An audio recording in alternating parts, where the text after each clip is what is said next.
පුදුම පදක්කමේ පුදුම කතාව.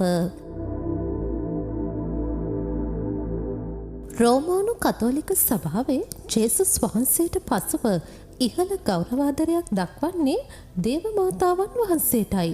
ශුද්ධ සභාව විසින් නම් කර ඇති ශුද්ධවන්තයින් අතර අග්‍රස්ථානය ලෙසින් සලකන මරි මවුන් පෙන්නුම් කළ පුදුම පදක්කමේ කතාවයි අද ඔබට කියා දෙන්නේ. රෝමානු කතෝලිකයන් ජේසු මාතාවන් කෙරෙහි දක්වන ආදරය හා විශ්වාසය මත පුදුම පදක්කම පළඳිනවා.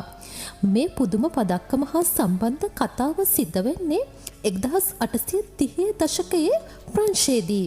ඒ සාන්ත කැතරිනා ලැබෝරේ නම් පැවිදි ස්වෛරයට දේව මාතාවන් වහන්සේ දර්ශනය වීමෙනුයි. කැතරිනා ලැබෝරේ පැවිදි ස්වෛරය ඉපදෙන්නේ 1806 මැයි දෙවන දිනයි. ඇය 1830 අප්‍රේල් 21 වන දින සාන්ත වින්සෙන්ති ද පාවුලා නම් දයාවේ දියණියන්ගේ නිකායට එකතු වෙනවා. එදා 1830 වර්ෂයේ නොවැම්බර් 27 වෙනිදායි. කැතරිනා පැවිදි ස්වෛරය යාඥා කරමින් සිටින අතරතුර ඇයට දේව මෑණියන් දර්ශනය වුණා.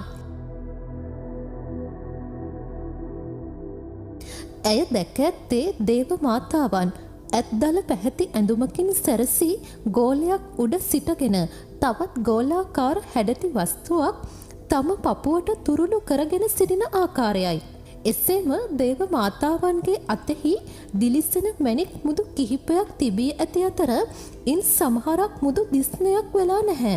මරියතුමිය සිය දෙපා වලින් සර්පයෙකු පාගාගෙන සිට තිබෙනවා. එතුමිය අතෙහි වූ ගෝලාකාර හැඩති වස්තුවේ කවාකාරව ලතින් වසින් යමක් සඳහන් කර තිබෙනු කැතරිනා තුමිය දැක තිබෙනවා. එය සිංහල භාෂාවෙන් පරිවර්තනය කළ විට අරුත් ගැන්වෙන්නේ ජන්ම දෝෂයෙන් නිර්දෝෂව පිළිසිඳුණු මරියනි, ඔබගේ පිහිට ඉල්ලා සිටින්නා වූ අප උදෙස්සා මැදහත් වන ලෙසයි. එවෙලෙහි දේව මාතාවන් වහන්සේ කැතරිනා තුමියට කියා ඇත්තේ පුදුම පදක්කම සාදා එය ලොව පුරා බෙදා හරින ලෙසයි.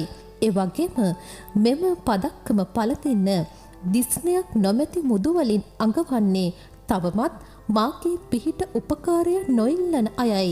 මෙම පදක්කම පළඳින අයට විශේෂ දේව වරප්‍රසාද ලැබෙනු ඇත. විශ්වාසයෙන් පළඳින අයට ඊටත් වඩා දේව වරප්‍රසාදයන් ලැබෙනු ඇත. යනුවෙන් දේව මාතාවන් වහන්සේ ඇයට පැවසූ බවත් කැතරිනා ස්වෛරය පවසා සිටියා. ඉන්පසුව එය අනිත් පැතිකඩට හැරවුණු බවත්, එහි කටුවලින් ආවරණය වූ හෘදයක් සහ සිදුරු වූ හෘදයක්ද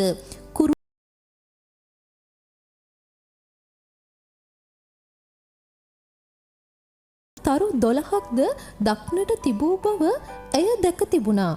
පසුව කැතරිනා ස්වෛරය තමන් දුටු දර්ශනය එහි අගරදකුරු තුමන්ට දන්වා දේව මාතාවන් පැවසූ පණිවිඩයද කියා සිටියා. එය පිළිගත් අගරදකුරුතුමා ඒඩ්‍රියන් නම් රන්කරුවෙකු ලවා දේව මාතාවන් වහන්සේ පෙන්වූ සංකේත යොදා පළමු බොරලික්කම නිර්මාණය කළා. වර්ෂ 1832 දී ප්‍රංශේ පුරා කොලරා වසංගතය පැතිර ගියා. ඒ සමයේදී පුදුම පදක්කම් 2000ක් සාදා පැරිසියේ බෙදා හරිනු ලැබුවා. එහිදී විශ්වාසයෙන් පුදුම පදක්කම පැළඳූ රෝගීන් ප්‍රතිහාරාත්මක ලෙස සුවය ලබා තිබෙනවා. ඒ වගේම මෙම බොරලික්කම නිසා බොහෝ දෙනෙකුගේ ජීවිතවල අද්දුටු පුදුම සහගත ප්‍රතිහාරයන් නිසා මෙයට පුදුම පදක්කම යන නාමය ලැබීමට හේතු වුණා.